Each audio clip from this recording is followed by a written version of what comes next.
শান্তির সাথে জাতীয়তাবাদী পতাকা তলে অথবা সবাইকে স্বাধীন চেতাভাবে রাজনীতি করার সুযোগ দেওয়ার পক্ষে বাংলাদেশ জাতীয়তাবাদী ছাত্রদল।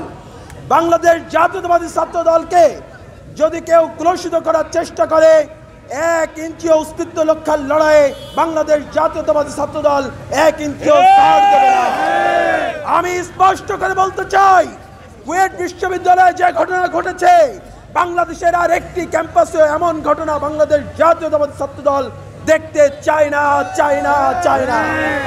৭১-এর মানবতা বিরোধী শক্তি, ২৪-এর স্বৈরাচার বিরোধী শক্তি, নিষিদ্ধ সংগঠন ছাত্রলীগের লুঙ্গির নিচ থেকে বেরিয়ে এসেছে ঠিকই, কিন্তু তারা ছাত্রলীগের চরিত্রকে ধারণ করে রেখেছে এখনো পর্যন্ত। আমরা আপনাদেরকে আহ্বান জানাবো, আপনারা গুপ্ত রাজনীতি বাদ দিয়ে প্রকাশ্যে রাজনীতিতে ফিরে আসুন। প্রতিটা ক্যাম্পাসে যেই ক্যাম্পাসে রাজনীতি আছে সেখানে সকলের সমানভাবে রাজনীতি করার সুযোগ থাকতে হবে। কেউ গুপ্তভাবে রাজনীতি করবেন সেটা চলবে না। প্রকাশ্যে আসুন, প্রকাশ্যে আমাদের সাথে মোকাবেলা করুন। বিগত ১৭টি বছর বাংলাদেশের রাজপথে প্রকাশ্যে পুলিশ, র্যাব, সেনাবাহিনী,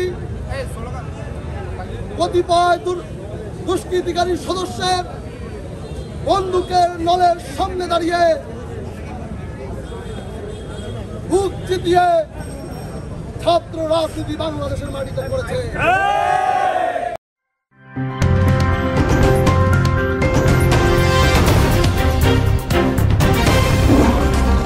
Voice of Tiger.